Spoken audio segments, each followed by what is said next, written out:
Hello' friend, good evening. আজি বতৰটো বহুত বেয়া। ৰাতিপুৱাৰ পৰা কুঁৱলী পৰিয়ে আছে আৰু এতিয়া আবেলি 4টা বাজি গ'ল। এতিয়াও কুঁৱলীয়ে বগাই হৈ আছে। যিমান কুঁৱলী পৰিছে ঠাণ্ডাটো বহুত বেছি হৈ গৈছে। অন্য দিনতকৈ আজি ঠাণ্ডাটো অলপ বেছি, কুঁৱলীটো বহুত বেছি পৰাৰ বাবে।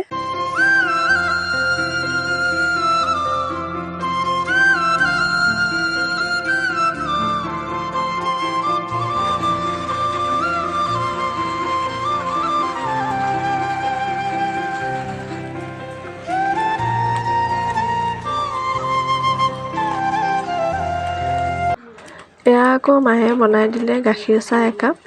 আবেলি চাহ হয়, খাবলৈ লৈছোঁ। আৰু এয়া লগত দিছে বৰা চাউলৰ জলপান। মই এয়া গুড় দি বাতি এটাত লৈ লৈছোঁ। অথনি অকণ বৰষুণ দি পিছত গৈ ধাৰাসাৰে বৰষুণ ঢালিলে। আৰু এতিয়া আন্ধাৰো হৈ গ'ল, সন্ধিয়াৰ সময়। দিনত ইমানকৈ বতৰটো বেয়া হোৱাৰ পিছত এতিয়া সন্ধিয়া চাওকচোন, আকাশত ধুনীয়াকৈ জোনটো ওলাই আছে। মই আঁতৰৰ পৰা কেমেৰাত উঠাবলৈ চাইছোঁ, অকণমানিকৈ দেখিছে। আৰু এয়া মায়ে পটাত পিচি আছে বগা সৰিয়হ। বগা সৰিয়হ পিচাৰ কাৰণটো হ'ল মাছৰ সৈতে বগা সৰিয়হ বনোৱা হ'ব। মই আপোনালোকক দেখুৱাম বাৰু। এয়া মায়ে পটাত পিচি আছে।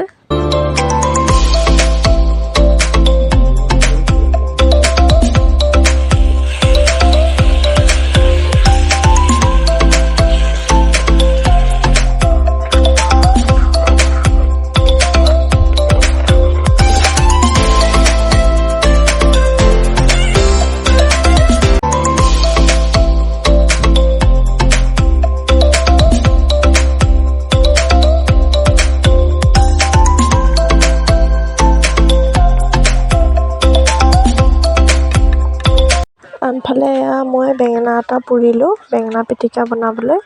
তাৰ বাবে কাঁহীখনত ধনিয়া, পিঁয়াজ, জলকীয়া আৰু বেঙেনাটো ধুনীয়াকৈ ফালি চাই লৈছোঁ। এতিয়া ইয়াত কেঁচা তেল অকণ দিছোঁ আৰু কেঁচা তেলৰ লগতে অকণমান নিমখ দিছোঁ। এতিয়া পিটিকা সানি ল'ম।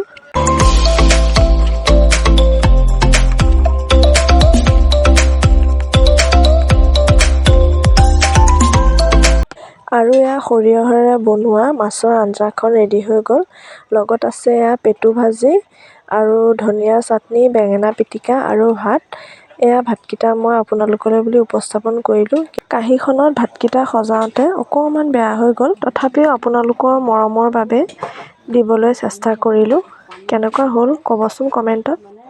ৰাতি ভাতসাঁজ খাই লৈ বাহিৰলৈ আহোঁতে দেখিলোঁ গোটেই কুঁৱলীয়ে ভৰি আছে। আৰু ৰেল লাইনৰ লাইটটো দেখি পেলাই গমেই পাইছে চাগে কিমান কুঁৱলী পৰিছে। আজি দিনৰ পৰা কুঁৱলীটো বহুত বেছিকৈ পৰি আছে। সন্ধিয়া সময়ৰ পৰা বেছিকৈ পৰিলে আৰু কুঁৱলীটো পৰাৰ বাবে ঠাণ্ডাও বহুত পৰিছে। শেষত মোৰ আজি এই ব্লগটো থুলমূলকৈ দিবলৈ চেষ্টা কৰিলোঁ। যদি ভাল পালে তেন্তে প্লিজ লাইক, কমেণ্ট, শ্বেয়াৰ আৰু ছাবস্ক্ৰাইব কৰি দিব। আজিলৈ শুভৰাত্ৰি।